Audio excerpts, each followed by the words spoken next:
What's up, guys? RvL here, Vaporish and DineOhSaw. How you guys doing? Excited to be back here on LAN? Yeah, very. Can't wait to play. It feels great to be back. This has been a really big season for you guys. I mean, RvL historically pretty dominant online as an organization. You guys last year under Enix were pretty good, first seed coming into the Super Regionals LAN. But this one just feels different. It looked like no one in Europe was even close to you guys. Is that how it felt playing it as well? Yep. It's the first season where we've gone into every game expecting to win no matter what, even if we get behind at the start, no matter what. No drafts, no nothing, we win. Really interesting dynamic as well with the team. I want to ask you guys kind of how everything came together. Rapio sort of represents the old guard, if you will, and then you guys coming in are kind of the new kids on the block. How did you kind of meet and create this new team? We spent the best part of probably 8 months last year scrimming old RvL non-stop. That's kind of what brought us together with him. After the LAN performances last year, we weren't too happy with how the jungler was doing, didn't really fit the team dynamic, so we thought a swap was necessary, and looks good to me so far.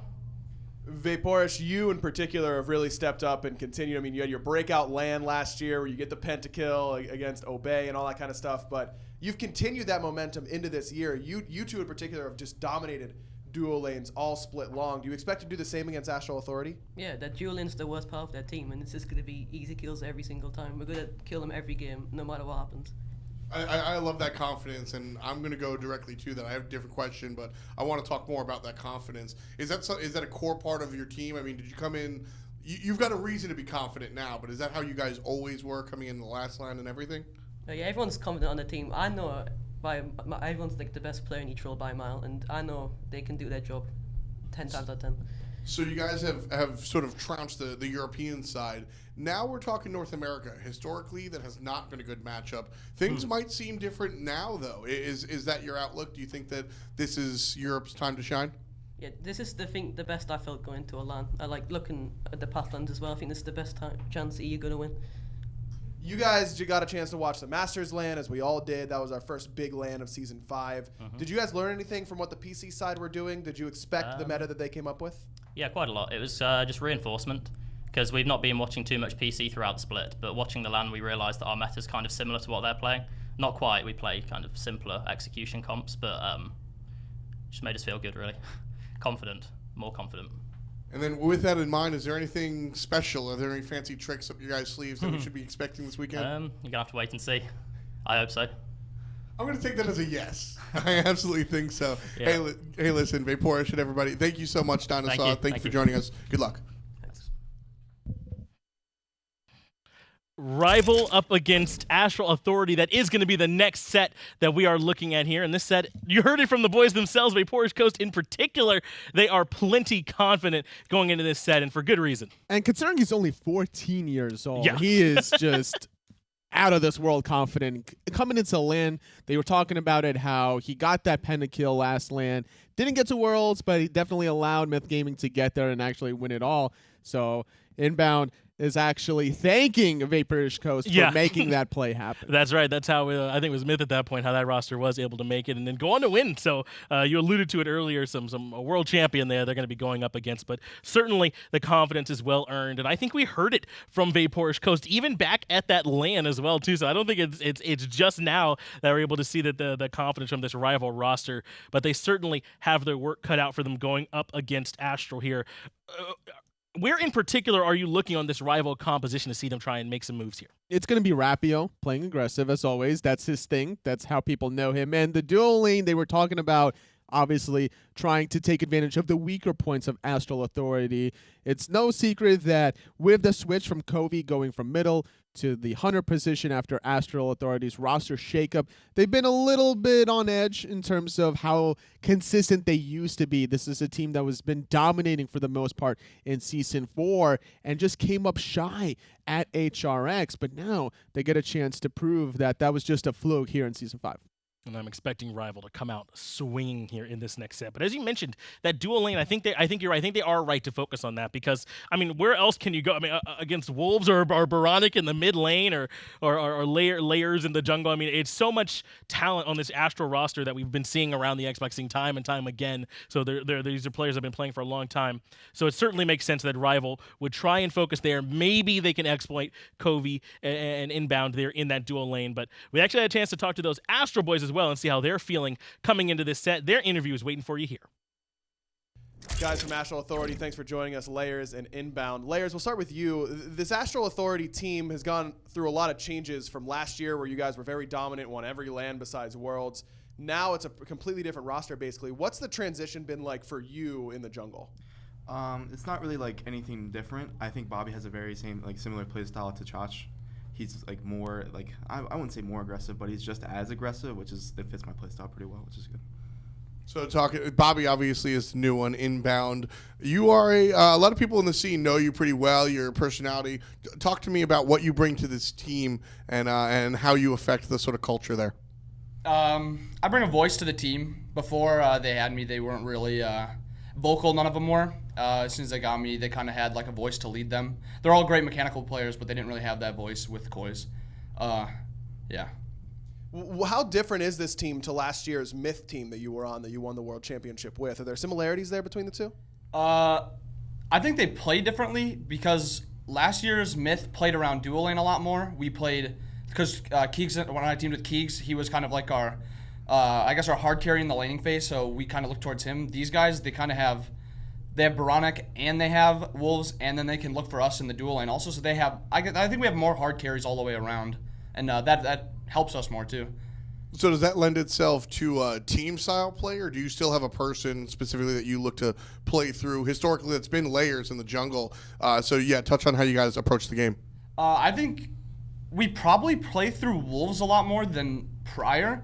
I think Wolves, compared to the other solo laners, uses his TP way better. Other solo laners teleport back to like lane, and Wolves will like proxy, and then he'll say, "I'm coming over. Get ready. We're pulling gold. We'll pull gold," and then that's how it goes. How different has this season been for you, Layers, with Boronic in the mid lane in comparison to Coviiii? Coviii's still obviously on the team, but just in a different role. Coviiii was more of like a supportive mid laner. He never really like hard carried anything. He was kind of just there like doing damage. Like Boronic's like a hard carry. He's like, there to play. He's not there to like let me. He's there to like last hit the kills and get the kills, take the kills from me. So. And so in that same vein, I mean, we've watched you Layers come up and down as far as your individual play is concerned. How hard was it to adjust to what Boronic does, and do you think you're in a good spot coming into this LAN? I think we are in a really good spot coming into this LAN. Adjusting to Boronic, if I split too many waves, it's like, oh my god, this kid, like stop splitting waves, and I'm like, I need farm, bro. I'm like a part of the team, and he's like, no, you're not. Let me farm. A classic mid-jungle argument, as per usual. That's how it usually goes. Exactly. Coviiii didn't care. Coviiii was like silent. He's like, I'm taking farm here. I was like, all right. But Brian's like, no, that's 3 in a row, man. It's 3 in a row. Go. Bobby, the duo lane for RvL has been one of their strongest parts of their team all year long. Vaporish and DineOhSaw have been really, really good. What do you expect from them, and how do you plan to go up against them? Stance switchers. They love their stance switchers. Coast plays Ullr, and then DineOhSaw loves RDO, and they like their pressure. So we'll just have to like kind of play back a little bit. We don't play like hard pressure gods. We kind of just win lane with what we have. So we'll have to adjust it a little bit because they are a really strong dual lane, and I don't think NA has that many strong dual lanes. So facing them will be a good challenge. Last question, guys. If Aggro was a free agent, would you guys take him or no? This is a hard no, Tom. Hard no. We'd give him a tryout if he like play like consistently, I guess. I don't know. There you go. For Boronic. I like Bobby's answer better. Anyway, congratulations. Good luck at the LAN. We'll see you later. Gonna be a hard no there. That's the call coming out from INbowned, or as we like to call him, Bobby here, the support now for Astral Authority. Was formerly Matt Coy, as they alluded to, but Matt Coy's out. INbowned is in that slot now, and Astral Authority looking confident coming here into the LAN. Big oof, unfortunately, for Aggro, Yeah. because That's rough, isn't it? once you ban Zeus, I mean, what else does he really have? That's a shallow god pool, and the Zeus isn't even that strong. That's true. I mean, we are buffing in 5'10", so we'll see how that plays out. No, I meant his Zeus. Oh, Astral Authority always looking so strong as in Season 4. Falling shy, though, unfortunately, to Myth Gaming. And as you mentioned, Bobby, a.k.a. INbowned. Now with this roster, once Brochacho left, it was Matt Koiz filling that hole originally. We heard it in the interview. Brochacho was very loud voice originally, so Matt Koiz not being able to fill that, it doesn't surprise me that they get Bobby to plug in that hole, and as a result, I think Astral Authority has always looked like a dominant land performant team, but with all these changes, minus Brochacho, minus Transonics, moving Coviiii into the Hunter position where he's more of like that kind of supporty style mid/Hunter where he kind of let the play happen and occur naturally, might not be the best way to go about it against RvL, who has an aggressive dual lane. Well, we heard INbowned talk about it. They do have a bit of a plan. They want to try and play back. They recognize that DineOhSaw and DineOhSaw are going to come out swinging, and that they like to draft pressure. So Astral going to try and slow that pressure down and maybe just not feed into it a little bit is the early call as they take Terra for themselves. That could very well be going over to INbowned and giving them a ton of ways to slow down that dual lane. That's definitely the best way to go about it. It's so much damage mitigation with that ultimate. You get the roots and the stuns. If Vaporish Coast does play the stand-switching Ullr without the CC immunity, it's going to be an easy target for Astral Authority's dual lane. Chulainn and Athena going to come in for RvL. So a lot of top priority picks here. The Athena with that global presence going to be very strong, and the Chulainn definitely coming in for them as well. So I think we got likely see our supports and our solo laner here, but Athena does have a tiny bit of flex potential, so, you know, maybe that could go somewhere else. Possible, depending on what Wolves is playing. It's important to make sure that you're comfortable in the solo lane. Wolves is known to play aggressive, but then he can always switch it up playing the Loki at any given moment that he wants. So Chronic the Bros, I'm sorry, not Chronic the Bros, Predators, rather, for RvL is going to be able to try to fight fire with fire and see what the course of action is. Yeah, no problem. We still got some of our notes from last setup here, but no problem at all. As Daji comes in for Astral, very high pressure, I feel like, in the jungle that Daji is able to establish, especially if she is able to elect for that blink and cover distance pretty easily. That paired up with the Terra. I mean, who's going to have beads on cooldown when you're trying to deal with Terra and Daji at this point, or off cooldown rather? You're going to be constantly having to use those. So much mobility. Astral Authority picking up this Janus. I like the idea. We just saw it in the previous game number 2 of Fable, losing that matchup against Elevate, where they gave up Janus just to get the Athena. Didn't really work out for them, but RvL, they're switching things up for their mid laner. Raijin has not been a very common theme in the mid lane. It's normally been a lot of Januses, Discordias, some Thoths here and there. You get an Agni or a Ra, but Raijin definitely having the burst damage. And when you get such a great support setup as an Athena taunt, you can augment that damage even further. That's right. It's great for team fights. Maybe not as strong in like objective secures, but to be fair, he's up against a Janus. He doesn't have the best objective secure, to be fair. So I think that it's certainly still possible for that weakness to maybe get covered up a little bit in considering the matchup, and this Raijin can certainly still look strong for them. And depending on the style from RvL and how they want to go about team fights, if you get Gem of Isolation on the Raijin, oh yeah, you thought he slowed before with the Raijin Percussive Storm. And you were right, by the way. Well, let me tell you a story. Once you add that little item to the mix, Astral Authority are going to be stuck in quicksand if that's the case. Jingwei and Hercules getting banned out by Team RvL, taking a little bit of a look over there towards Coviiii and taking the Hercules out of the picture as well. Meanwhile, Astral trying to limit the jungle by taking Serket and Unbots away. That Fear No Evil, very, very strong. We've kind of seen a little bit of an Unbots resurgence here, I feel like, towards the tail end of this last split. Better at LAN, definitely, than on online performances, considering that you're able to get your abilities off quicker without any sort of ping delay and without this massive ultimate to worry about. RvL is looking for ways to get multiple instances to burn the purification beads. You already have the Athena, Hunbat's off the table, but there's still a good, healthy selection of junglers out there, unless it's Coviiii jungle and they're saving that solo for the last pick.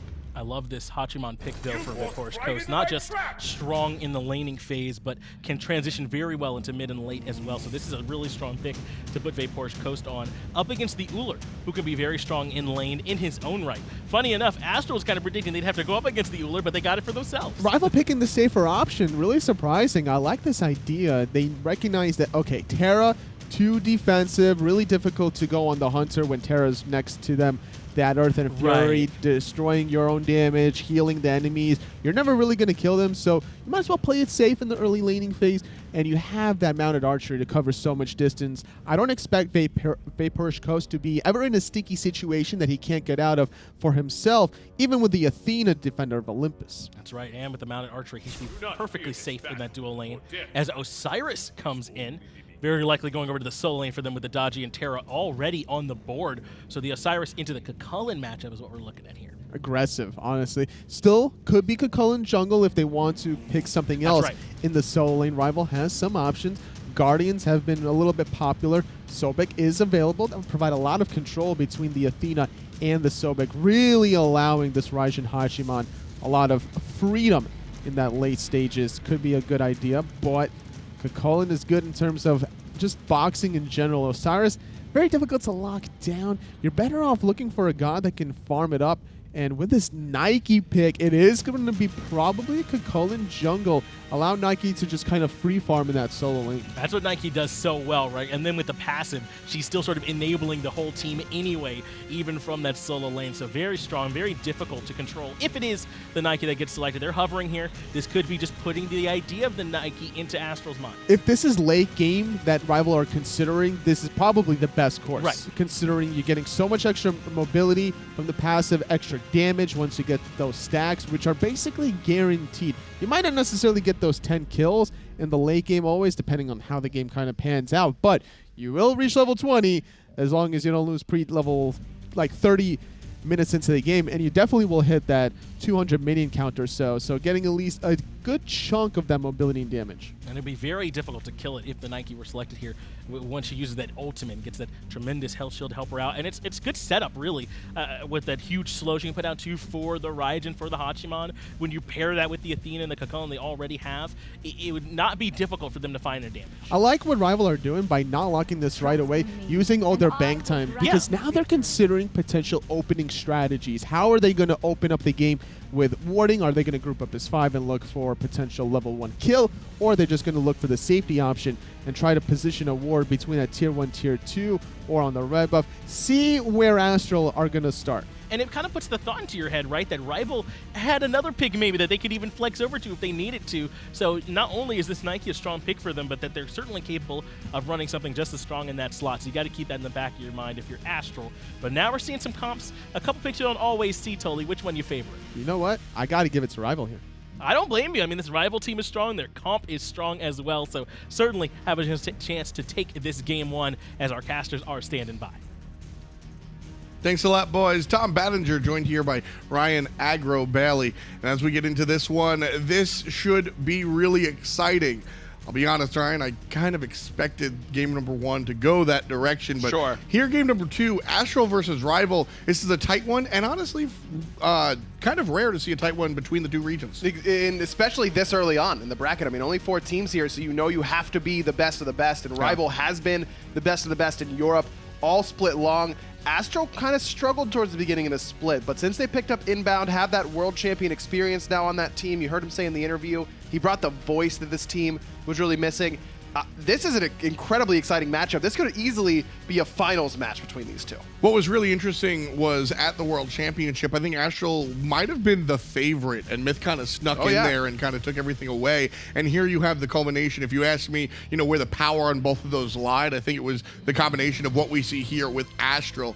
I think there is kind of a sad moment when Brochacho isn't really here, but stepping in, Bobby, right there, INbowned, very few people could have filled the role that Brochacho brought to this team, and I think INbowned is just the guy to do it. I mean, he said it during the interview. He kind of plays the same sort of style. That's what Layers was saying about INbowned, that they both like to play aggressive, and you could just tell that this Astral Authority team was lacking something at the beginning of this year. I think it was that voice, it was that direction, and INbowned, since joining, has really brought that to them. Now, how can they utilize that at LAN? Now, INbound's usually a very boisterous player at LAN and likes to get up into his opponent's faces, get very excited, but a lot of times I think Brochacho was playing the mediator on the team of Astral Authority last year. You got to kind of keep their momentum in check, specifically Layers, someone who historically struggled at LAN at the beginning of his career, got a little bit better, and I think Brochacha was a big part of that. Can't INbowned be that same calming presence for Layers to allow him to play well on LAN? You also look at some of the other people that have swapped out. You've got Transonic kind of stepping away, and now you've got Coviiii over there in that duo lane, which should be, I think, a positive for the guys over on RvL. We saw them in their pregame interview, and the duo lane is very, very, very confident. I mean, the last time we saw Vaporesh coast on LAN, I mean, he was the Pentakid. Yeah. I love this guy. He's got the swagger, too, to match. How do you think that duo lane's going to wind up? I completely agree with Vaporesh that this is, if I was looking at Astral Authority, this is where I'd want to attack them as well. Coviiii is a very, very good role player on a team like Astral Authority. He played that sort of supporting mid style. You heard Chaotic Purpose talking about that earlier on during his interview. But now in the ADC role, I don't know how well support ADC really works for a team. So if I'm RvL, I'm picking to kill duo lane early on and get Vaporesh a lead. And that's why I'm pretty surprised they went for the Hachiman instead of the Ullr, because I was expecting, just as Astral Authority was, I suppose, to see the RDOs and the Ullrs and the aggressive duo lanes that RvL's kind of ran all year so far. But RvL seemed to be going for a different strategy. This double warrior team fight composition, I'll be real, I don't know if I like it here. I think I would have rather seen RvL go right for the throat early on, catch Astral Authority sleeping a little bit, punch them in the mouth before they're ready for it. I think that was their best chance to really stomp AA in this game. It could still happen, but I'm surprised at the direction that RvL went with their draft. Of course, this is a best of 3, so game number 1 might not mean everything. Yeah. I do think it's interesting that they're taking a step away from their traditional playstyle here at LAN, because they always have that in the back pocket, right? They can return to that if they need be, but showing something different. I mean, we saw that out of the guys in match number 1. Camazot's mid, I don't think that's a part of the regular playbook. No. But understanding how your opponent stacks up to you versus the rest of the scene, I think it's a very important thing to internalize. Crimson said it after the game, right? It's just kind of throwing everyone off the scent of what Elevate actually thinks is good and what they actually want to play. Now, it almost cost them. That was a closer game than they probably wanted it to be, but it ended up not mattering. A 2-0 was a 2-0. And as you said, this is only game 1 of a best of 3. What I, from my point of view now, as a commentator, and even when I was a player, game 1 didn't really matter that much to me. It's game 2. Obviously, if you lose game 1, then you need to win it. But if you're not too worried about losing it overall in game 1. It's those middle games of even the longer sets. Game 1, even in best of 5s, I don't think is that critical. Game 2 almost always is the one. How well can you adjust to what the enemy team is doing? It's how you respond. Yeah. Right now, our players are breaking that down internally. We're going to get into the action in just a couple of minutes, so we're going to head back to the desk and break it down externally. Thank you there, Tom and Ryan. We're going to be able to get those players in the game here in just a moment. We just need a little moment to make sure everything's sitting nice and pretty there for the players. So we're happy to talk to y'all about a little bit longer here, totally. But I want to hear your thoughts on it. They talked a little bit about this double warrior, right? They're going with the Chulainn that they selected here and the Nike against the Dodgy pressure in the jungle that Astral have. Do you have those same concerns that Ryan does? If Dodgy doesn't get off early, then she will struggle in the later portion. If she doesn't build those defensive items, even the base damage alone from the double warrior should be enough to really dominate, I would say, this assassin-like goddess. But Osiris struggles in the later portion. If Wolves doesn't go off in the early game and really bully out his opposition on Predators, I just don't expect the sort of window for Astral to really take control of this game. Sure. Objective control is a little there. They have a Janus. Raijin, there is some windows as well because of the percussive storm, his drums as well. There's definitely those windows to sneak in that unstable vortex to confirm the goal for you or steal it away. Right. But the mobility could be the factor. Astral Authority having it with the Janus. How well do they play around oBoronic is the question that I'm asking to Astral in game 1. Yeah, there's a couple of interesting points to look at there. I think the mobility is important, but I think you really highlighted an important one. If this game is close, as we expect it to be, the secure is not really very strong for either team. Not saying they don't have it, but that with they're both there, they're kind of just both throwing their hats in the ring, right? The Taiku drums does tick 4 times. It's not all at once like some other big ultimates. And then Janus, of course, doesn't have one big burst that can kind of help secure. So I think that certainly could be an interesting storyline if they have close fights on objectives, if one team doesn't just run away with it. In that case, it might not matter as much. And when we're considering all of these other little factors, the control from both teams is pretty solid. You got Athena on one, Terra on another. I got to lean a little bit more on the Terra simply because of that Earth and Fury. making more of an impact in these 5-on-5 team fights. But if there's some ganks in the side lanes, which this very well could be, Wolves likes to play aggressive when he has an advantage, especially as an Osiris. We could easily see that Athena swing over and really make her presence felt. Yeah, that certainly could be happening. You talked about how Janus and that global presence that they might have. I mean, as long as they're able to match that here with DineOhSaw here on this Athena, then they might be able to mitigate that. It's a couple of advantages that I think that RvL has the opportunity to try and slow down here in this next game. But like you said, it just depends on if they're able to make sure everyone's hitting their points correctly. Feels like maybe the Astral might be a little bit leaning towards early, though. It could be, considering the Ullr was drafted. Is something that Coviiii is not known for since his swap to that duo lane. When we listened to the interview, it was pointed out that it was mostly layers, whether it's layers of death, layers of life, chaotic purpose, however you know him, layers in that jungle. Keep your name the same, KP. That's what I'm going to say to you, or layers is he dictated that pacing in Season 4 a lot when it was with Coviiii. But now with oBoronic having more of a loud voice, he's able to kind of share a little bit more. But now with Coviiii making that same kind of feeling and voice felt in the dual lane, it could be a little passive. So if he's not aggressive with the Ullr, why even draft the Ullr? So up against this Hachiman, Vaporish Coast could potentially look to just stagnate the game, get to the mid game, and maybe RvL strategy is just to focus Coviiii in the mid to late game. It certainly sound like it when we heard them in the interview, right, that they felt like that duo lane was vulnerable. But I want to talk about it. I mean, is it so black and white that Chulainn is the jungler for this one? I mean, Athena can jungle. True. Athena can solo. Nike can support. I mean, I don't know if it's 100% that everything's going exactly like we think. I mean, they've got a chance to kind of shake this one up a bit. That's true. Nike also getting some changes in a couple patches ago with that increased Ren damage. It'll be interesting to see if that'll play a factor, especially against Ullr. That's going to get disarmed. You get 3 hits of those Ren, you're going to get disarmed. It's going to be really annoying if you're Coviiii.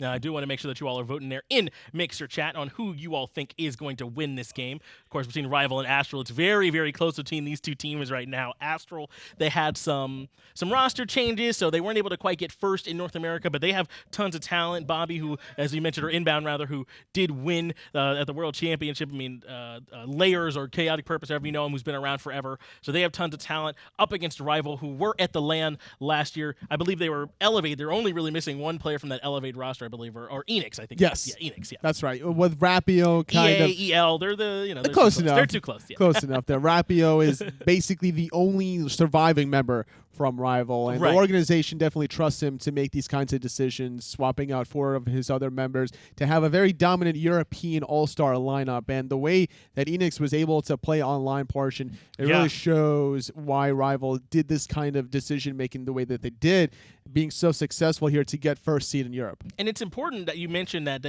they have experience too, does this RvL squad, and they play like it. They play with a ton of experience, so I don't think they're going to be shell-shocked so much by this Astral roster, but totally, it sounds like we had everything just about ready to get going here into the game, so we actually have the cast standing by one more time. Tom and Ryan, this time, take us into the game. Astral and RvL going right into this one, folks. Should be very interesting. DineOhSaw actually already in the crosshairs of Astral Authority. The Ullr axe gets thrown, but nobody will find anything after the fact. Predators actually use the sprint. Wow, look at that. That's 75% for Team RvL. And honestly, I'll bet you some of that is because we got a lot of RvL fans of the organization for the PC boys. I think they've earned that. And a lot of fans, I think, from the RvL console side as well, because if you're a European console fan, RvL's been your only hope for a long, long time. And I think Fable did a good job of showing they've got what it takes to compete at this level in the last set. Didn't get their results the way that they wanted, but RvL's draft, I don't know. As we said before we threw it back to the desk, I just don't understand the difference in play style here game 1. Whoa, pause, stop. What's going on? Nike in the jungle. Yeah. Huge. Not a fan.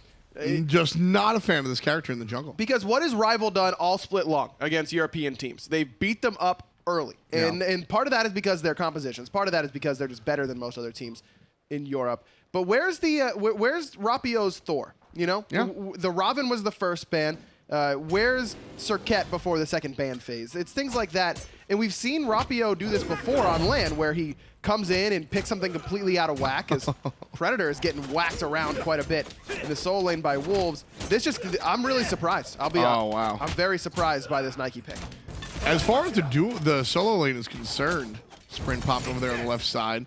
As far as the solo lane is concerned, Wolves doing kind of what he's known for, and I'm very happy, frankly, because Wolves has not been the dominant guy that he's known for. Once upon a time, this was the undisputed best player on console. Yeah. And other players have sort of stepped up, and we don't see that aggression out of him any longer. So watching him just bring it to Predators there on the right side, that's a throwback to Wolves' old sort of style, and I'm sure a lot of fans at home are really happy to see that. I think that if I was watching the Smite Masters LAN as Wolves or someone else on Astral Authority, and I'm seeing what an impact so many of those solo laners made in that LAN, because everyone was kind of saying that solo isn't really that impactful. You just pick the Guardians, and then you get to go in there and like mess up the team fights, where the laning phase isn't that important.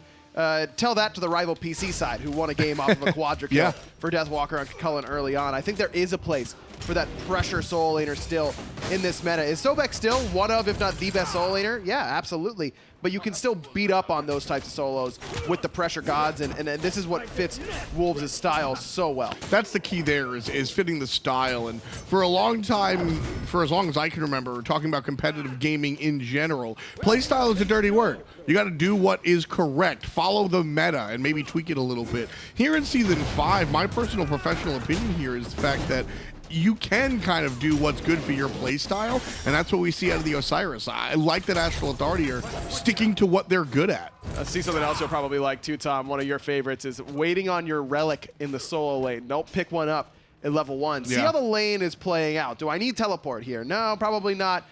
Or I can use it to abuse the fact that my opponent doesn't have teleport. So I like this patience from Wolves, waiting to see what's going on there. INbowned getting aggressive, trying to separate the Hunter from Coviiii, who's in trouble. Jumps away. DineOhSaw and Vaporish won't be able to finish that one.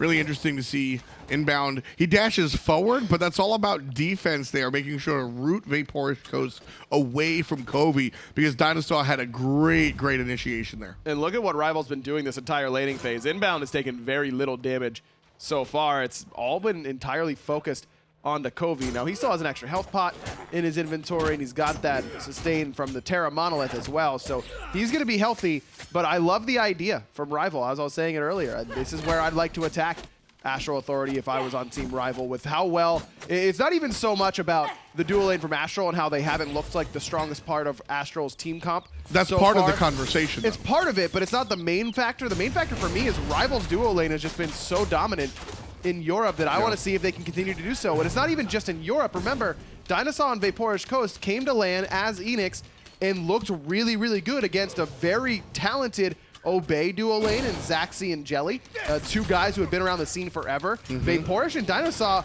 not only danced with those dudes, but Vaporish pented those dudes. So I love this idea from RvL to go aggressive in the duo lane. I loved this team from minute one. It used to be Osiris in the jungle instead of Rapio, and they weren't the greatest back then, and this is, you can remember me sitting there saying this team's going to be something special, Ryan, like way back when, and watching them grow and succeed has been really awesome. And hats off to RvL as well. It can be bad press to kick your whole team, so to speak, but I think they made the right call. They trusted Rapio, and they said, look, we haven't won. North America's really strong. How do we win? And Rapio responded with saying, get a whole different team. And RvL wasn't gun shy there. They pulled the trigger, and they've got what I think is hands down the best team in Europe, and I don't think there's a competition there. Agreed. And it's kind of that mentality, I think, from the old RvL roster. You heard a lot from these guys after their disappointing LAN performances, like, well, you know, it's hard to stay in it mentally for us, and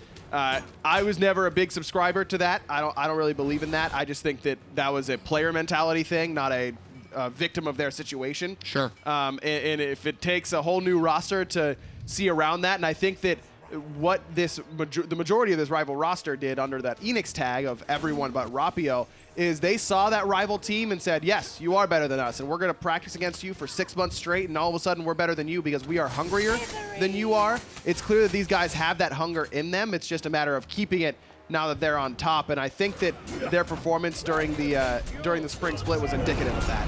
Jump over from Wolves, looking for first blood. Sprint's going to be pot, but Rapio's coming around the corner. Misses both shots of the Rend. Here comes help from Athena as well. Wolves in trouble, 40% HP. Big hit from the Athena. The final shot will be hit from DineOhSaw, but he can't catch up. Predator snatches it away. Rotation from Layers will answer back. 1-for-1 so far. Astral get in trouble, but Layers with the hot hands makes it happen. oBoronic just so late on that ultimate, though. Through Space and Time should come out a lot earlier than that to try and get Wolves out of there. Good rotation in from Layers, but it still ends up with RvL getting the first blood, and it was close to Wolves getting away even in that situation. Layers going aggressive here, looking to try and find something after the fact. That was just a really unfortunate situation for Wolves right there. Took the initiative to go for the solo kill. Love the choice, but more so on Team RvL, I love the ward over there on the right side. Specifically, that's a sentry ward, right? If Wolves has vision over there, then it's gone, and you could make that gank perfectly. Now Wolves didn't, so who cares? But making sure to put that sentry down, these are the steps that you take to play against the team, that the invisible team. You talk about playing against the team that's across from you, but you also have to play against yourself in sort of a time trial mentality. Every time you take the field, you should be better regardless of who you play against. And what you were talking about before, I think RvL does that very well, where they take every game one step at a time, and their opponent, they don't care who they're playing against. David or Goliath, they're coming with the same approach. And with a team as talented as RvL is, it's the approach you need, because I do think it's a matter of you can put these five against any five with a controller in their hands, and they've got a really good chance to win. Which is crazy, because I don't think that Team RvL are perhaps the most talented individually or even talented in the squad. They have that mentality, and the approach to the game, I think, is their biggest key, which hilariously enough is kind of the organization's motif. Yeah, I think looking that's at PC. Fair comparison to how their PC side does as well, as Wolves continues to just beat up on Predators right now. Wolves looking like he's going to go towards, could be a Breastplate of Valor, could be a Hide of the Nemean Lion, but no Gladiator Shield. Going to just let his overall base stats kind of deal the majority of the damage for him, whereas Predators probably going to go for a Glad Shield to give himself some cheap physical protection. Got to be careful, though, and this is something that Wolves should have in his mind. He does know that blue buff is coming up, which means that Rapio is going to be on this side. This is exactly how he died last time around. But the problem is, for RvL, what threat does Nike Jungle really pose to Osiris? Very little to none. If that's a Serket, a Thor even, Wolves has to respect it a lot more. Even in this situation, he doesn't really have to respect the damage coming out of Rapio right now. And you can see he doesn't. He's walking to the enemy jungle. Like we said, he knows that it's going to be, there's going to be presence over there, and still trying to bring it to Predators. Underneath the tower even. Yeah, Nike Jungle just doesn't bring that threat that some of the other options bring.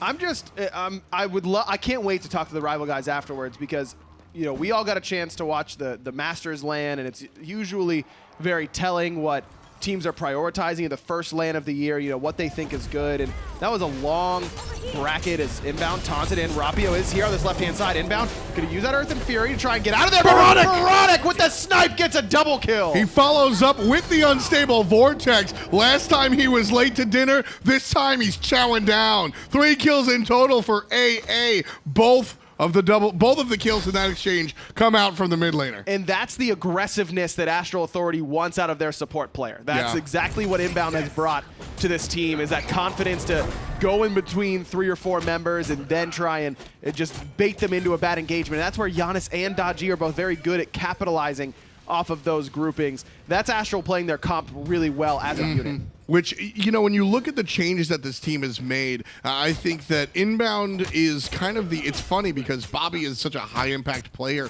but I think in juxtaposition to what Brochacho brought, on the field, it's actually very similar. Both of these players were very aggressive. I think the bigger change for this team is oBoronic and the off-the-field stuff from INbowned.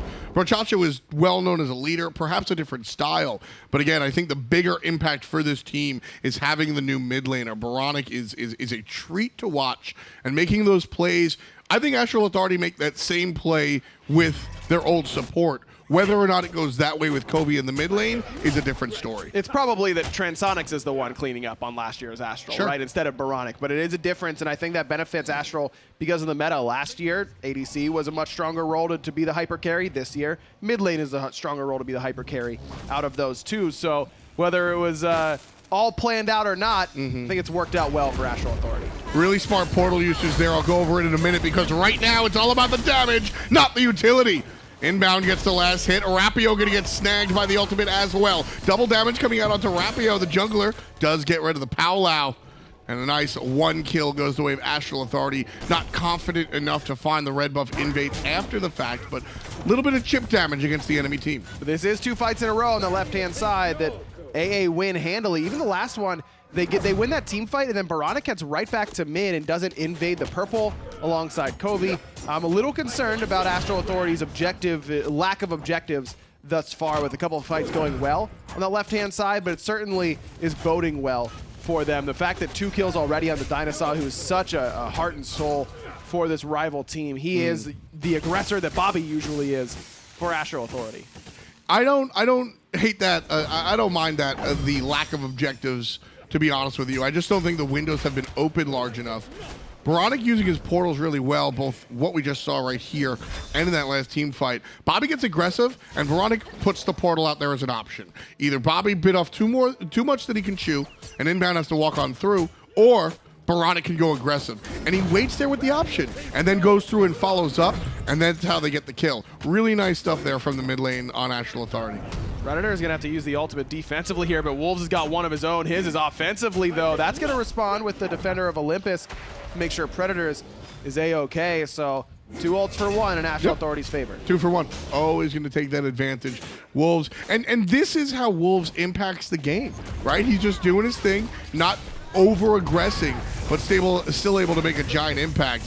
Rapio loses almost half of his HP to the mid lane mage. Layers finishes it off, and 50-meter fly gets his ultimate chased out. Astral, this looks like classic Astral Authority. Different team or whatnot. Just the mentality that Astral, I always call them a brown bag team, where they're just always bringing their lunch in a brown paper bag and clocking in, clocking out.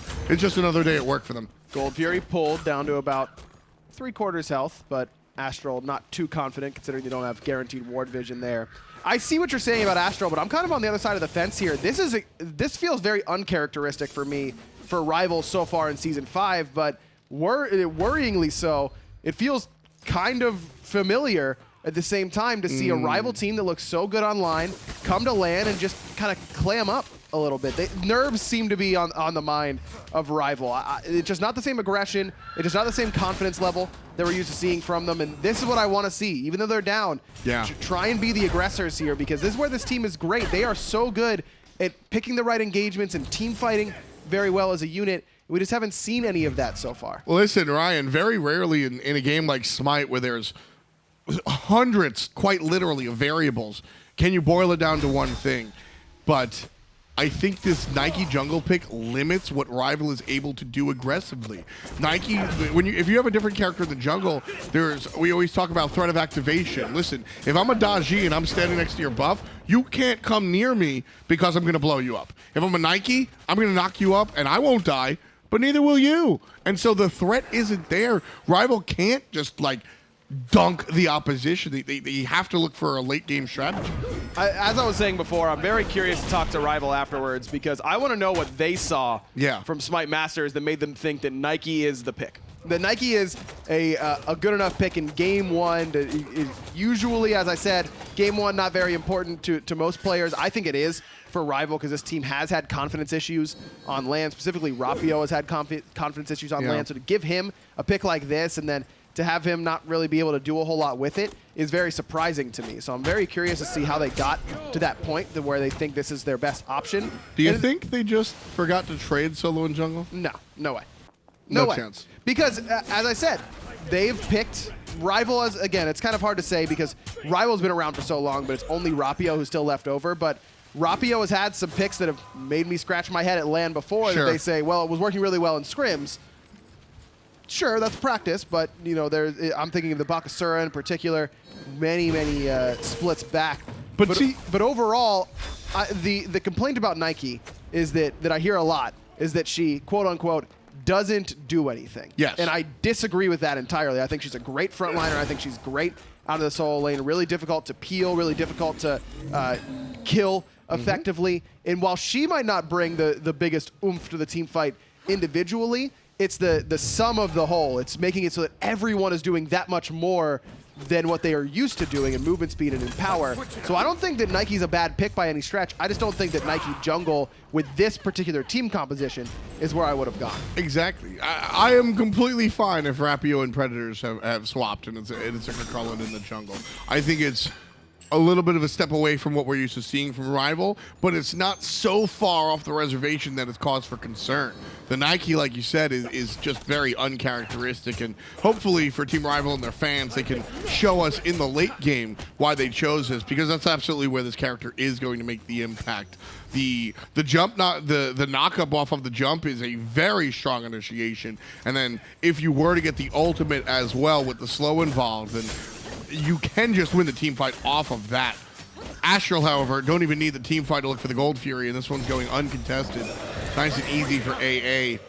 Again, Team RvL's caught sleeping. Not a great look for the Europeans. Rapio looking at Layers now, and he's going to get pulled back in off that powwow, and that forces Rapio's ultimate just in case of an incoming through space and time combo from oBoronic, but Astral Authority, they slowly just gained ward vision on that left-hand side. That's the really critical thing, is take a look at all those sentries. 3 along the bottom side of the left Gold Fury, 1 on the Gold Fury. So they know that they've got complete control of vision on that Gold Fury, and that RvL doesn't have a really great initiation to get in there on top of them. It's only Athena dash taunt, and you can react to that and reset Gold Fury fairly easily off of it. Wolves just continuing what he's done all game. Almost double the player damage, if not more so, than his opposition, just continuing to pay attention to Predators and not getting punished for it. A little bit up as far as experience and obviously the gold as well. Great job so far for the solo. Wolves now might be in a little bit of trouble though. DineOhSaw finds the dash taunt. Wolves did get the tether off, so he's not taking quite as much damage though, still down to below half HP. 50-meter fly with the Taiko drums will secure the second kill for Team RvL. Both of them on to Wolves. Love the play from RvL there. Absolutely perfect timing. You can very rarely commit 4 players to the right side of the map because of the threat of the Gold Fury. Well, it's already dead, so you absolutely can. Wolves is the player that's getting out of control. Commit 4 players over there in your own jungle because you know that Wolves has been that aggressive. Just really good communication, acquisition of knowledge, and application of said knowledge to the game. Really love the way the team reacted there. But RvL goes back to the Pyromancer, and this time no one from Astral Authority is close enough to contest. RvL get their first real objective of the game, and that's the confidence that I wanted to see a little bit more of from them. They're able to get that pick on that right-hand side. oBoronic is there enough to force them off the Pyromancer at first, but then RvL goes right back to it where the rest of Astral Authority kind of splits up to farm. So good confidence there from Team RvL to go back to the objective. And speaking about that human element of the game, the confidence factor, you've spoken a lot about that. It seems to be a very big deal in your mind, and it certainly is to me as well. Especially for people who've been to LAN and struggled, or been to LAN and done well. I think that, you know, going to LAN and playing okay is to be expected. Like, you gotta expect, you know, bad game here, bad game there, whatever it is.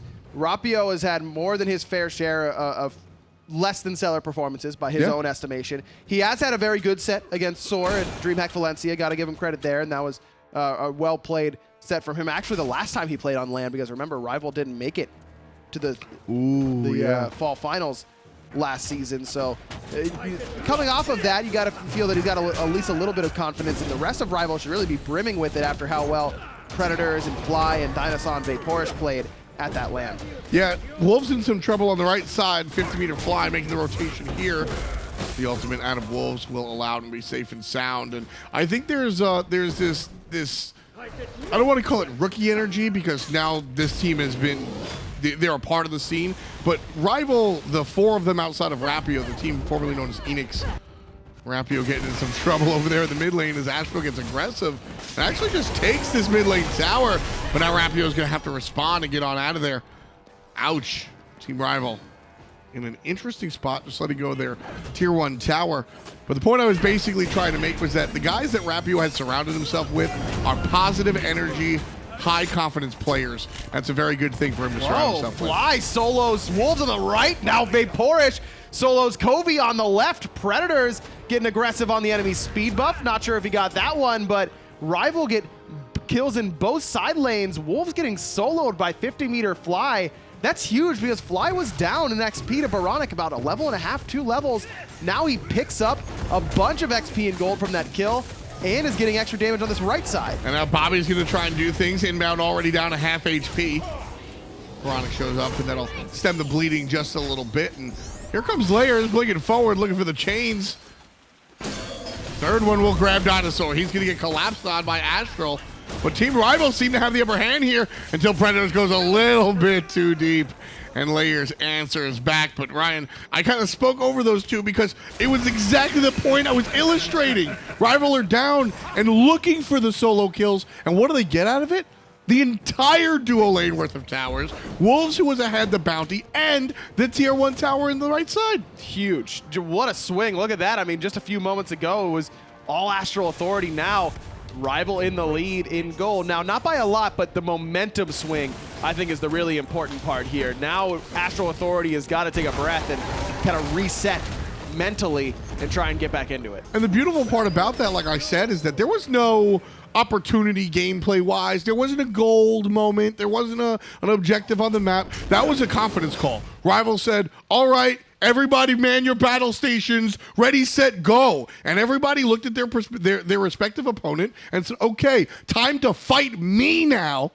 And they just took themselves and said, we're better than you. That was a confidence play. They won their ones. That, you know, their one-on-ones that you have to win. Those are what that's what RvL did. And I think that's something that I don't think we saw enough of from this team historically and from any console team from the European side do quite enough. Now, I think also I'm not a huge fan of what Boronic has built in the mid lane. I think that's helped RvL be the aggressors. And now they're going for it again onto INbowned, surround him and bring him down very easily. Predator is zoning away Boronic and Layers. Doesn't take a whole lot of damage for it either. Again, great timing. RvL looking for this fight as the Gold Fury is respawned and available. RvL with the numbers advantage, 5-on-4 here, trying to cut down Wolves. Predators in the front line, dashing forward with a good taunt. Vaporish and Rapio right lining up for the damage. Wolves is going to be able to exit downstage south. Layers in some trouble, though, and Vaporish Coast brings him into the water. Boronic now a little bit in an awkward spot, still has that threshold, but blink forward from Rapio finds a knockup onto Wolves as well. Predators keeps the chase going, and that'll secure number 7 for Team RvL as they'll turn back towards the Gold Fury and get this one without any more contest from Astral Authority. Now that lead, which was not really that important, it was more about the momentum, as I was saying. Now the lead is getting to the point where it's important as well. 2,500 gold. There's a lot of nerds out there that say that the human element of gaming and competition is irrelevant and that it just comes down to statistics. And this is the VOD I show them that tells them that their argument is wrong. Team RvL, they take their ones, like you said, and they just get them off of sheer confidence. That allows them to find the follow-up team fight, which again is half numbers, half confidence. And now they're in the position with that confidence to look for the numbers. And look at the team fight recap there. It's very similar damage numbers. In fact, Astral did more damage that team fight. It's that RvL's composition is tankier, and their damage was more focused. They were all hitting the same target instead of Astral Authority, which was very spread out. Coviiii, Boronic on different sides of the team fight, not being able to hit those same targets. Astral to seem a little bit scattered right now, and as much as I was critical of this RvL composition, can't really argue with the results. They're team fighting so well, and they're kind of just giving the bulk of the damage responsibility to 50-meter Fly. Yeah. I mean, Nike's not going to be bringing assassin-level damage, no matter what. I still think she's an undervalued pick in general, but certainly not as an assassin-level damage dealer in the jungle. But 50-meter Fly is doing so much damage right now with this double pen build that they're not really missing that damage. Just able to provide it other places. Rapio able to, and we saw what happened to Wolves, right? That's what this Nike pick does. She jumps on you and puts you in the air. That knockup seems so long. And so that's really what she does. And I took note of it. Yes, Nike made the impact at 22 minutes. So that's when you expect Nike to make that impact. Now 25 minutes in, it's just going to continue. We're watching the boulder really start to roll down the hill now. RvL up 6.5 down. Oh, blink in, inbound taunted. Coviiii has to use a purification beats. Layers looking for some people to pull in, and he'll find one, but it's that tanky Nike jungle. Rapio's able to jump out of there easily. Predators on the back line, separating the rest of the team from the Phoenix. INbowned will be alive, but 3 players in Astral jerseys out of the conversation. The 4th also going to be dealing with Predators, who got him. Fly takes care of Wolves.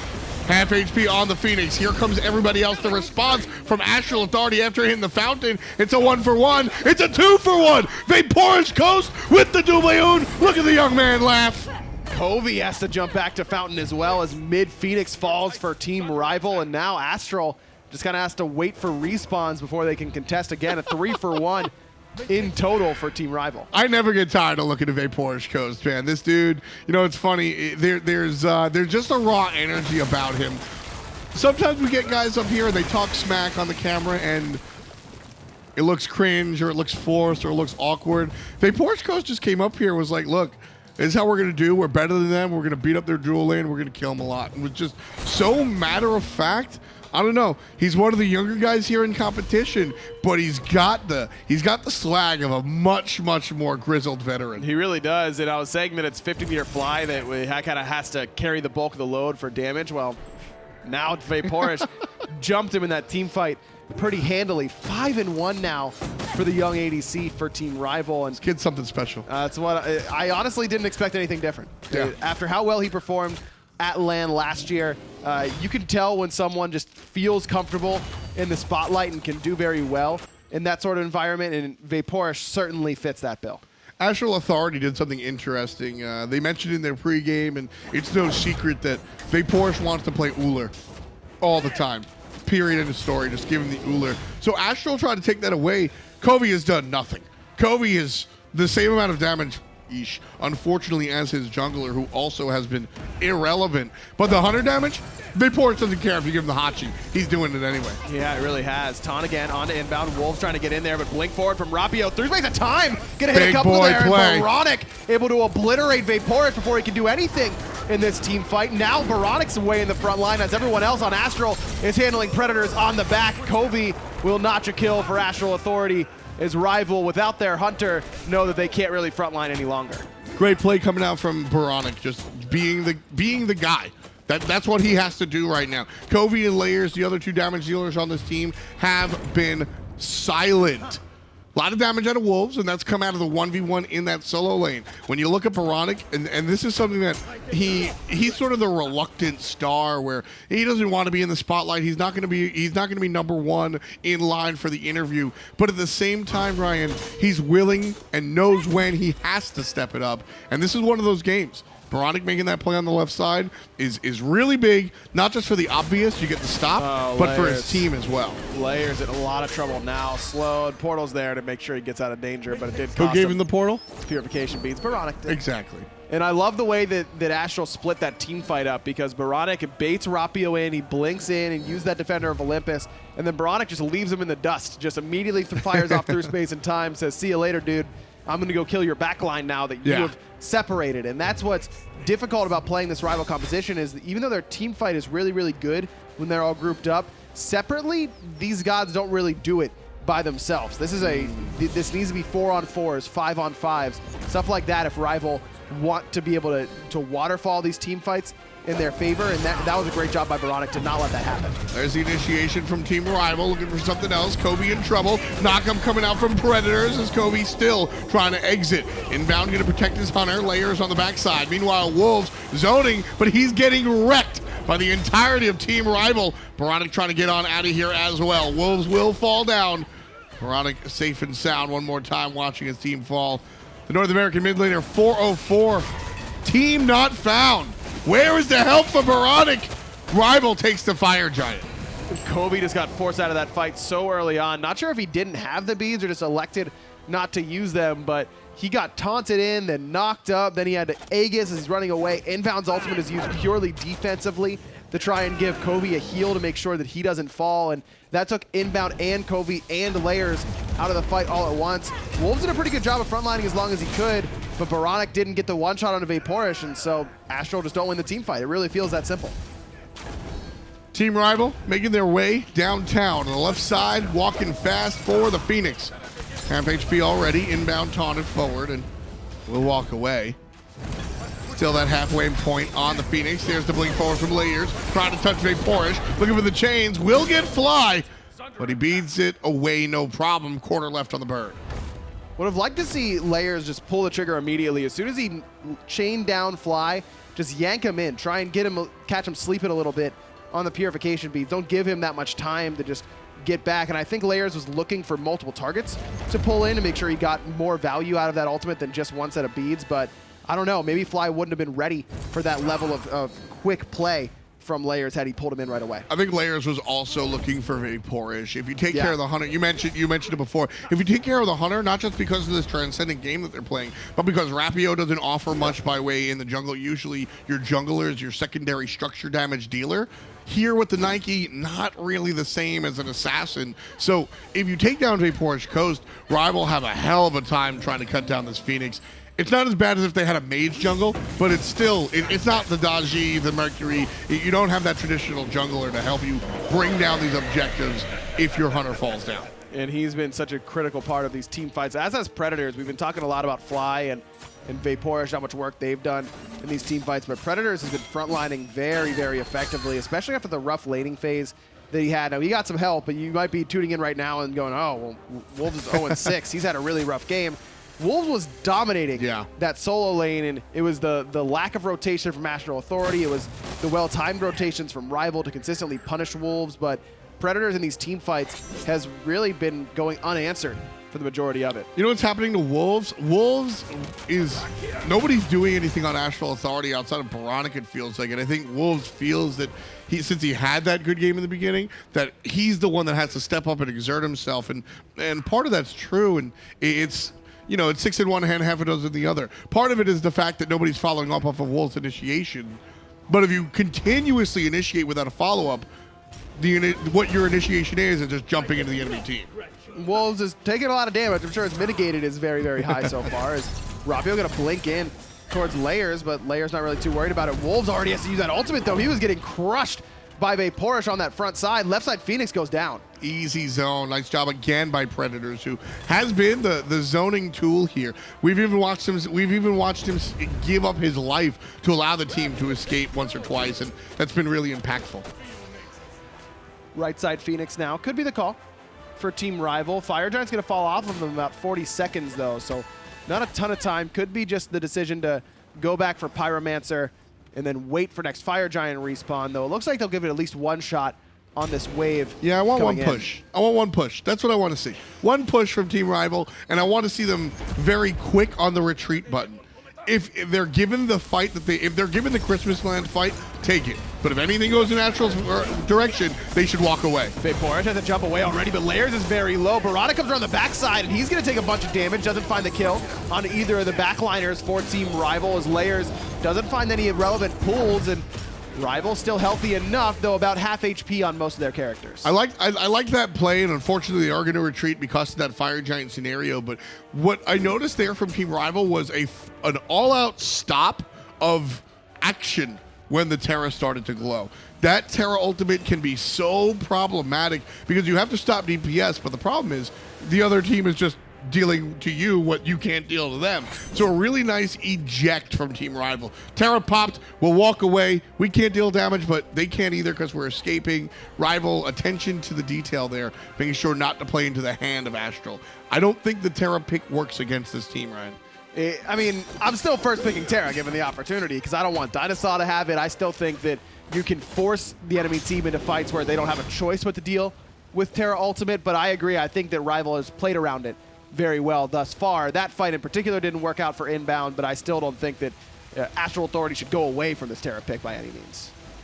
Team RvL now looking for the Fire Giant. Well, they'll find it. They're not really looking for it. They're directly in front of it, and he's kind of loud. Kind of hard to miss him. Yeah. And this is the guy that's wearing the sequins tuxedo in the club, right? Like, you're not missing that guy anytime soon. Right now, all 5 members of RvL got the buff, looking for the right side. I told you, I just got it dry cleaned, and I wanted to look good. Like, it's not that big of a deal. I'm not gonna let you wear that sequins tux again. It's not okay. I thought it looked good. It looked good in 1989. I wasn't even alive then. Neither was the majority of Team RvL. That's another exciting part about it is, I mean, Vaporish Coast, this is one of the youngest representatives of the scene we've ever seen, and he's just bringing it to Astral like he's been here for 50 years. So impressive. So impressive. Rapio gets mid Phoenix all by himself and does quite a bit of damage to oBoronic there. Even going to jump after him into the top fountain room, but on the right side, Wolves very low. 50-meter fly, gonna focus on Fly. Coviiii with those Taiko drums. Coviiii very low, and Vaporish will put an arrow in the back of his head to finish him off. Predators chasing, turns around. Inbound will take care of the Hunter. That's a big deal. The RvL, if they can continue and finish this off, they will be able to go for it. But again, this is what we're talking about with the dead Hunter, Ryan. Not much RvL can do against this objective. Oh, oBoronic with the big snipe as well. Puts down Predators. He's going to keep the chase going on this left-hand side, but they have to be worried about their Titan here, Tom. Left side, Phoenix is down for a while, and that's a big fire wave. There's a lot of time, though. That left side and the mid side do have a ton of Astral minions there as well, so it's going to take a little bit before that happens. Team RvL right there going for all of it. Oh, there were some in the minion in the throne room. Team RvL right there throwing everything. They realized, look, we're dead in this team fight. We lose this fight. So we will full attack the Phoenix while they kill us, and hopefully we can get it. A hair, a sliver, just a little bit of HP on that Phoenix. So RvL don't get what they want, but that's one of those plays that I really like to spite the outcome almost, because there's nothing that goes right there. You turn and run and die anyway. The commitment to the Phoenix, I think that's Team RvL is understanding the severity of the situation and playing correctly. Again, did not have the outcome that they were looking for, but they made the right decision. And a lot of times, Ryan, I think that's the more important thing. And by the way, the reason the Vaporish falls there is because of burst damage from Terra ult is what killed him. So that time, RvL not able to play around it quite as well. And INbowned has actually picked up a Rod of Asclepius in that final item slot. And I really like it. I think that he has taken enough damage so far in these team fights and has kind of been in the backside of the team fight a lot of the time. It's been Wolves who's been stepping up into the front. INbound's been kind of sticking alongside Coviiii, but now he might wish he had a little bit more protection. Where I'm going with this is that Asclepius, very good at helping out that Terra monolith, helping out the heal from Earth and Fury. Gives you some health, gives you some movement speed, but the power you're not really looking for most of the time. Sure. As a Terra with Earth and Fury, it helps though. And INbound has been in the back so much that he isn't taking damage until the fight is already almost over anyway, so I don't think he's going to miss that protection too much. It's more about keeping Coviiii and oBoronic alive, and I like that. I actually really like the movement speed on that item as well. Predator zoning on the right side. Big picture, we're on the left side of the map. There's INbound popping the ultimate. oBoronic will miss with the ultimate, but hit with the unstable. 50-meter fly will do the opposite and sit down. Vaporish Coast on the horse will get killed by Layers. And the support's gonna get grabbed up. Astral Authority bouncing back and fighting with fervor. Nice ult though from Rapio to make sure that oBoronic falls. Rapio very low, but he's able to jump away. Layers now kind of distracted as Coviiii is getting chased down. Somehow RvL is winning this fight without the numbers in their advantage. Coviiii actually gets the kill out of Predators, but Rapio shows up. What just went on? There's no reason that RvL should have been able to take down oBoronic and Coviiii there. Just Thorns, man. Thorns from Predators was really key. Now, Astral still has to worry about their base, and the good news for RvL is that the last few fights haven't been particularly clean. oBoronic has continued to find priority targets in the back of these team fights very, very well. RvL hasn't lost a lot of structures. Even now, with Coviiii dead, what is Astral going to get off of this? A moment's respite? Maybe a tier 2 tower on the right-hand side I think they could push down? I mean, that was kind of the same thing that I was talking about with that Phoenix fight on the right side. Again, RvL knew that they were going to lose that fight, and so they just tried to focus the Hunter. If Coviii's alive, you get at least a tower, right? You get a Phoenix there. Easy. You get a Phoenix there, without a doubt in my mind. Full team wipe, tower, Phoenix, and you look for bigger objectives like Pyro, potentially Fire, depending on the timing. Coviii's dead. You have no Hunter. Layers, much different story than Rapio with the jungle as far as his structure damage, but with Coviiii and oBoronic sitting down, there's nothing that Astral can do. Gets caught completely out of position here. Has a jump and the beads. The dot damage might be enough there. Shell is good for the moment. Now he's able to taunt people away. Wow. Layers still trying to chase him down, but Fly survives and is able to juke out the through space in time. Astral Authority's got to feel like they just missed a huge opportunity there. I mean, this is a good opportunity, though. They get to go towards Fire Giant, but they just used 4 ultimates. Only Coviiii has the diamond, but remember, he's a stance switcher, so no ultimates available for Astral Authority right now. DineOhSaw with the hot play just before, looking to make a secondary one after Astral are looking. Oh, Big man taunt, 3 players crapped up in it. But Team RvL don't have the follow-up. DineOhSaw will be forced out of the fight damage-wise. And the rest of Team RvL here, 4 players, making sure that Astral doesn't do the Fire Giant by themselves. Wolves accidentally pulling the Fire Giant with his Mystical Mail, but no harm done, I suppose, as Rapio and Predator still pushing forward, looking to chase Astral Vape out of the zone, but Vaporish pulled it for the moment. Can't do it all by himself, but with even one member, he's got crit. He could do this. Yeah, Fly's going to turn around. Predator's looking to zone, but the players are seeping through. oBoronic finds a way through the left-hand side. Fire Giant fully leashed. RvL ready to take the fight. Inbound here by himself. One north, one south, one east, one west. Oh my! Big ultimate coming out from oBoronic, though. Fly gets cut short. Man, oBoronic still able to escape, but Predators will not. Another kill for Layers. Coviiii forces Rapio up and over that wall. Rapio's blink will get him out of range from that powwow. But oBoronic again, that is as big of a through space and time as you will ever see. And it's just the exact same thing that happened about 40 minutes ago on that left-hand side, more like 30 minutes ago, where INbowned baits himself, everyone groups around him, and then oBoronic nails them with the through space and time and unstable vortex. That was huge. oBoronic, I don't care what the outcome of this game is for Astral Authority. Someone buy this man a drink. I don't know if he's 21 or not. A juice box is fine. Get this man a drink after this game. 100%. This is one of those games where if RvL win this, I think oBoronic still gets MVP. He's just been able to have his team in this one. But Astral have taken the reins, and they're looking for the win. 50-meter fly up in 15 seconds. Team RvL trying to play defense on their Titan. 65% HP already. Rapio low. DineOhSaw low. Big man taunt coming out from DineOhSaw. Vaporish Coast gets one. Vaporish Coast gets two. But Wolves in the mid lane answer back. Rapio is dead. Vaporish Coast gets three. oBoronic sits down. Big man taunt for the mid laner. Here comes the Hunter. The Quadra Kid is back. Ladies and gentlemen, Vaporish Coast making it happen. Ain't nobody surprised. Unbelievable. Astral Authority has it right there in front of them, but Vaporish focuses out oBoronic. He's hitting everybody at the right time. To have that kind of pressure where you've won this game 10 times over if you're RvL, but you just couldn't quite punch your ticket, and then to have it be right on the cusp of losing, and Vaporish says, no. Y'all mind if I kill the whole team?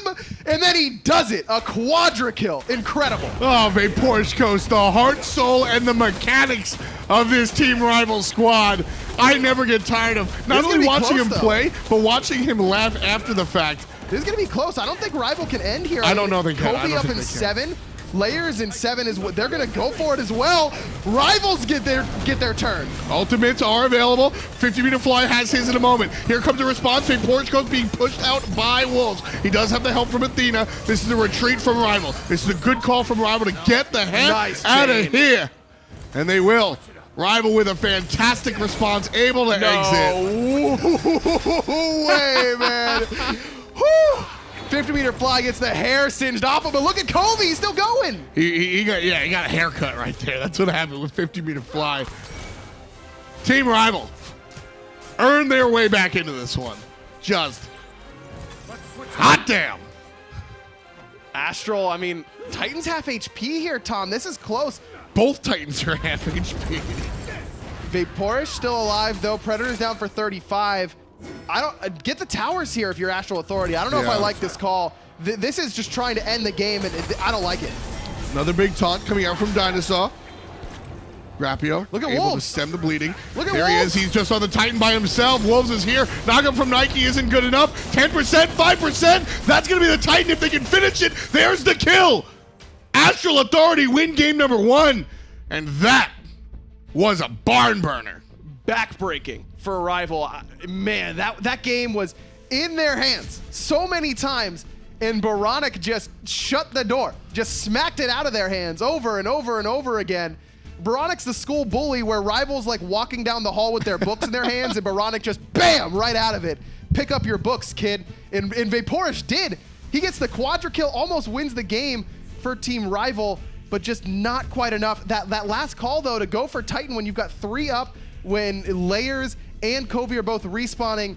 Yeah. I think that they got a little bit too in the moment there. That did seem like a little bit of inexperience to me. Yeah, I'd like to see that cleaned up a little bit, but other than that, everything. That's the game I want to watch, man. Yeah, as Give promised. me another one. As promised, man. Only game 1. Incredible. Still a couple of more games to play. Hopefully 2 more if RvL are able to eke this one out. Not because I'm rooting for them. I just want more matches of this matchup. Those of you in Mixer Chat, let us know who the MVP was. You've Oboronic. already heard me. It's You've Oboronic. heard him. It's Oboronic. It's Oboronic. What time is it? Yeah, it's still Oboronic. No, it's actually time for the desk. It's Oboronic. I find myself agreeing with Aggro and F. there as well. Finch and Tully here on the desk after that Game 1 win comes out for Astral. And if you left in the middle, you might not have expected it to go that way. There were so many back and forth moments between these two teams. RvL had it handily in the mid to late game. 29 minutes into the game, getting themselves the Fire Giant. There was that one team fight specifically around the 23 where INbowned was baiting himself out so long. It was a 3-0 for RvL. That established them that mid-game momentum. Well, in the least surprising MVP results ever, Oboronic has been selected as the MVP for Astral Authority in that game, and for just excellent reason. I mean, I made a note of it. Even when Astral was behind, Oboronic was just killing it for this team. I think his first death was at the 38-minute mark because you just can't lock this guy down. I mean, what a strong addition for an already strong roster, having Oboronic here in the mid lane this game. Astral Authority needed to find multiple wipes to get themselves back into this game, and honestly, the way Oboronic was able to pilot this Janus, his accuracy with through space and time. This is the play Bobby set up, yeah. Bobby was always baiting himself for the majority of this game, and Oboronic was there to capitalize every single time. I'm really impressed by his Janus play, and I wouldn't be surprised if RvL evaluate that it's too high of a threat to deal with. Yeah, not allow him to have that one. RvL, I believe they banned the Achilles Odin in their first bans last game, so maybe they'll take a look at one of those to have to give one of those up instead to take that Janus pick away if they decide that it is a big enough problem. But to be fair to RvL, for the most part, they were winning. I mean, even when we thought that they were going to lose and Astral was at their doorstep, I mean, Vaporishko says, hold my juice box, says he's 14, but he says, let me get a quadra kill real quick with this crit build I have and shut the door in their faces. I think the problem for Astral during that last siege was they didn't have really a lot of minions to tank the Titan to be able to eliminate backdoor protections. So that was a risky call in itself. I think it was a 4-on-5 in Astral's favor, but Vaporishko was left unchecked because it was the Titan taking all the damage instead. Yeah, this is supposed to be the end of the game right here, and instead Vaporishko, with some good help there from the rest of his squad, just kind of shuts this down. And this is what the kid does. I mean, we talked about we got the pentakill at the land, the quadra kill here. I mean, if you let him get to late game and let him get kind of lost in the team fight, he's going to rip your team apart. See, he was going for Wolves originally, but then he switched his target. If he got Wolves, I think they end, but unfortunately getting a quadra, needed the penta to end the game. Who would have thought? But man, what a display out of Vaporsh and RvL, to be fair. There was so many good individual plays as well, where it was Vaporsh finding a solo kill at the 20-minute mark against Wolves. Right. And Wolves fell to 50-meter fly around that same exact timing window when he didn't have Lord of the Afterlife to escape after he was originally getting ganked from fly. He was waiting around the corner for the re-engagement and really performed excellently. So I'm expecting RvL to kind of shake this off, put it under the rug. They performed very well for game number 1. A lot of people in the console scene don't expect this, honestly, to go the European side of things, where North America has been dominating in the console. Right. And I'm expecting that RvL, they're not worried about this one-game loss. I think that they're still going to come out swinging even harder in game 2. And they showed it here in this game. I don't think they're pushovers by any means, even though I think you're exactly correct to say that up until this point, NA have been the hard favorites here on the console scene in particular. I don't